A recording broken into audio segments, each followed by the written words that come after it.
Bonjour Monsieur Poli. Vous proposez aux acteurs économiques des territoires, notamment les TPE et les PME, un modèle d'affaires en cluster que vous appelez l'économie bleue, ancré sur le terrain.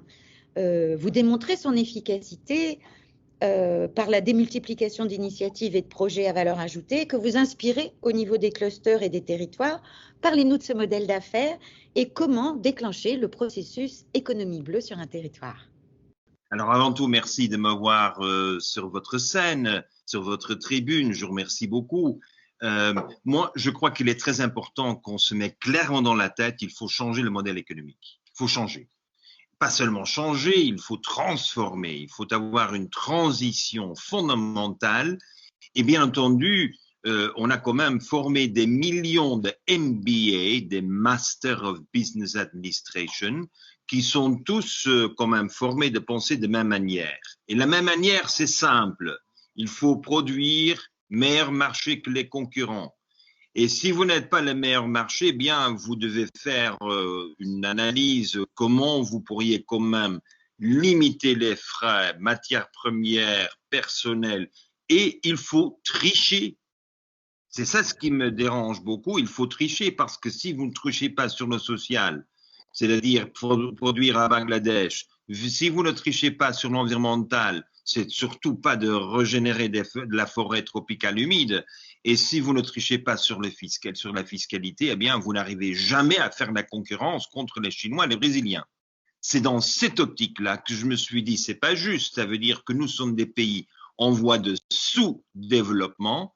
Il faut qu'on se transforme dans des pays qui quand même apprécient l'environnement, apprécient le tissu social, souhaitent que la majorité des gens puissent accéder à la classe moyenne. Et dans ce cas-là, quel est le modèle d'affaires que je me propose? Et je me propose un modèle qui a quand même des millions d'années d'expérience, c'est l'écosystème. Un écosystème est un écosystème soit d'une prairie, la forêt, ça n'est pas d'importance quel écosystème vous cherchez, mais les écosystèmes ont quelques caractéristiques qui m'intéressent. Première caractéristique, il n'y a pas de déchets. Tout le monde utilise toujours tout ce qui est disponible. Ah, c'est la circularité qu'on souhaite instaurer chez nous. Oui, mais c'est des débuts, c'était comme ça. Les seuls êtres humains qui sont capables de produire quelque chose que personne ne souhaite avoir, c'est nous. Nous sommes si intelligents qu'on sait fabriquer des déchets. Deuxième principe, j'arrête avec ça pour laisser l'ouverture d'autres questions. Deuxième, c'est que dans la nature, dans les écosystèmes, il n'y a pas de chômeurs. Tout le monde bosse. Tout le monde travaille selon ses capacités. C'est joli. Tout le monde est impliqué et tout le monde se sent quand même concerné et tout le monde a la chance de s'épanouir. Et c'est ce modèle que ça m'intéresse parce que c'est pas le meilleur marché qui gagne, c'est celui qui travaille avec les autres, c'est celui qui est capable d'apporter plus de valeur. Et c'est là qui est la base de mon modèle économique, c'est qu'il faut créer valeur ajoutée en cluster, en groupe, et comme le fait la nature dans les écosystèmes. D'accord. Donc l'organisation en écosystème, quelque part, le sujet de la conférence étant sur le biomimétisme, c'est bien s'inspirer de la nature et à un niveau des territoires. Les technologies, la part des technologies dans l'économie bleue, c'est pour vous indispensable de rajouter des innovations technologiques pour pouvoir mettre en œuvre l'économie bleue ou simplement l'observation du terrain, du territoire permettra de faire ce principe d'économie circulaire bleue où les déchets des uns sont les matières premières des autres sans nécessairement faire appel à la technologie. Regardons, dans le cadre du biomimétisme de l'écosystème, je ne parle pas du biomimétisme d'une technologie. Je fais une grande différence entre les technologies, les process d'un côté et l'écosystème, biomimétisme d'écosystème de l'autre côté. Ça veut dire qu'il est beaucoup plus important d'avoir le modèle d'affaires en écosystème et après vous verrez quelles sont les technologies que je pourrais y insérer.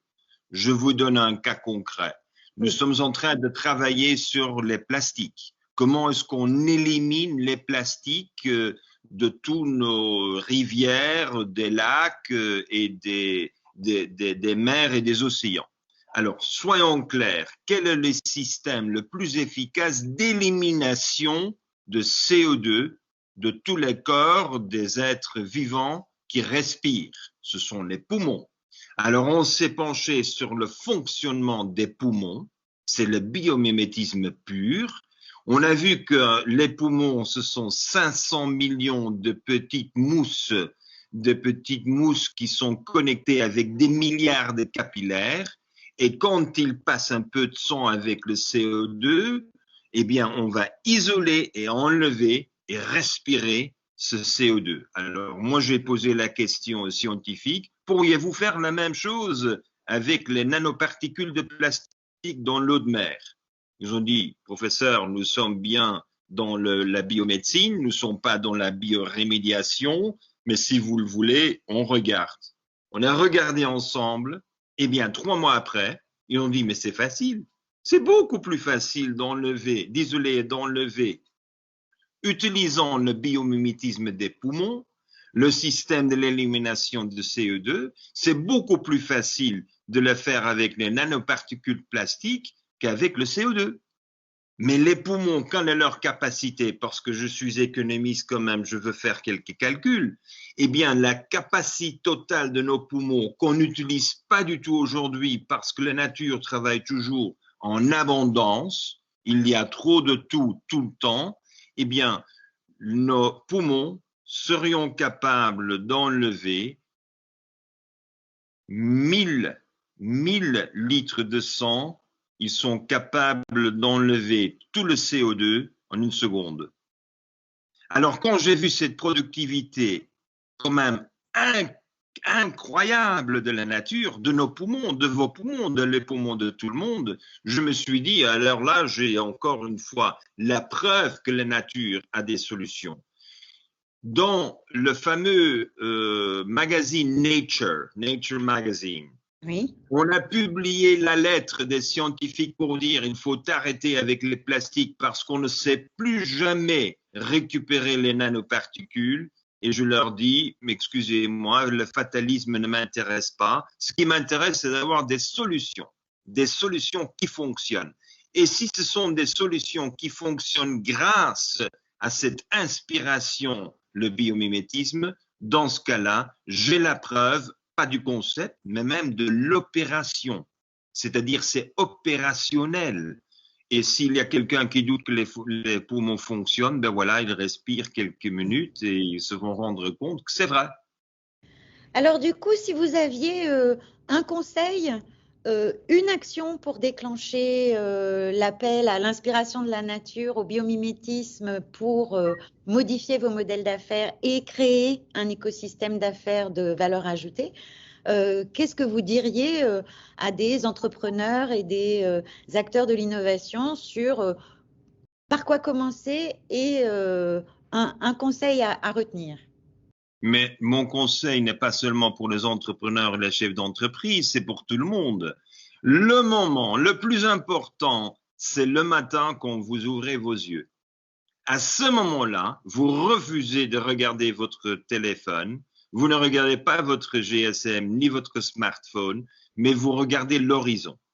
L'horizon, et j'espère que vous vous réveillez quand le soleil se lève et vous attendez ces premiers rayons de la lumière. Et vous regardez dans l'horizon, dans le rien.